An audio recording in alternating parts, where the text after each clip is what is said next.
I was waiting outside this house for about an hour.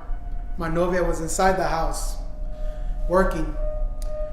Anglo family, watching their children. They said they were going to be back by 11:30. It was already past midnight, and I didn't think they wanted me in their house, so I waited outside in the car in the street. I drove a old dented Toyota. The neighborhood was rich, big houses, not really much going on at night, dark and quiet.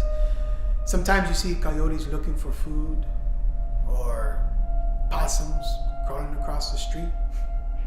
They're very slow animals. No wonder why so many of them die. Sometimes you see their guts spattering across the road.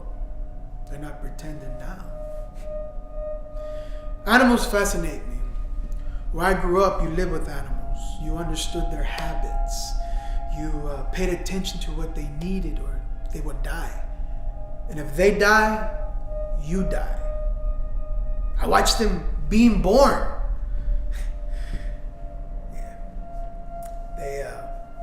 I got used to the blood and the birth. I knew a great variety of shit in the animal kingdom. When I was younger, my mother taught me how to kill chickens with my bare hands. Pick them up by the neck, swing them around. They struggle. And if you weren't careful, they cut you really, really bad. When I was a child, I really liked to kill them that way. Later on, I butchered pigs. I pretended that the pig was a condemned man, a murderer, rapist with no soul, who never repented, who spit in the face of the priest giving him last rites and mocked the sacrament and the family of the victim. Boasted that he raped little kids, little girls. I held the knife tight, looking at the struggling and defenseless pig. I never let the prisoners, pigs, I never let them, their screams distract me.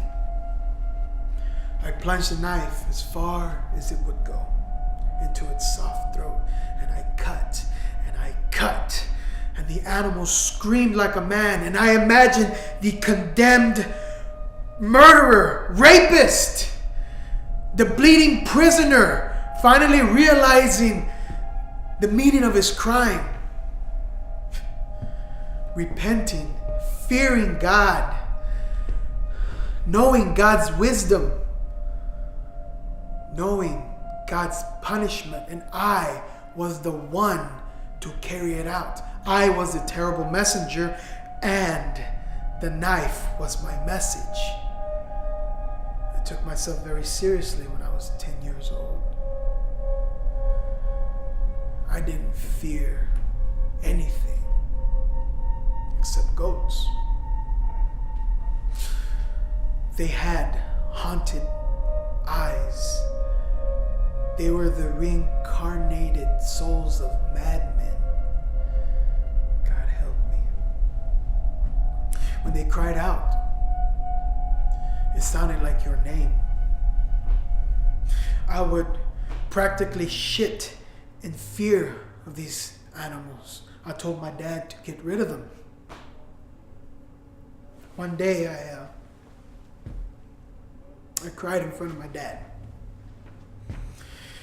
He was so offended that he hit me over the head with the handle of a machete and told me to quit acting like a little girl. He locked me in the pen with these goats. They cried, they brayed at me, and they were telling me their stories, their past lives.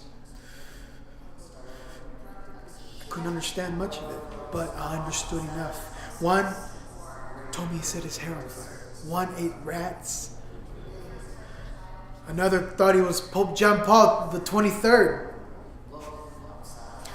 One sat in a room for 12 years, sitting in his own shit, thinking about space travel.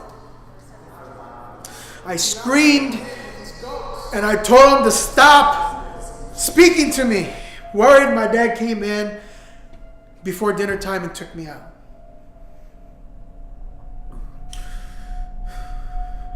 So scared. And he thought that being in there with this madman would drive me so insane that people would pity him for having an insane child in his family. My dad hated other people's pity more than he hated a sissy son. So I wiped my eyes, walked out of the pen. I never cried in front of him again. So it's about an hour. I've been waiting outside. I'm low in my seat thinking about my youth in Nicaragua among the animals. It's dark and quiet. I'm about to fall asleep. Then far away I hear a car. It's not going very fast. And I think, no. It has bright headlights. And it's parked right behind me. And I can't move. My hands start to sweat. My asshole tightens. And I think to myself, no. So as the car pulls up, it has bright headlights shining straight through. I pick up and I stand up. Cop lights shine through my car. Two men get out. And one of them shines a flashlight in my face. I wait. The other cop gets out and stands right behind the first one, and he waits.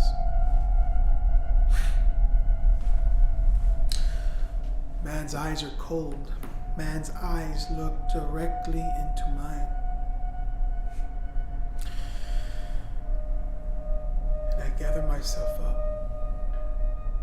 And the other one tells me to get out of the car very, very slow. Hand on his gun.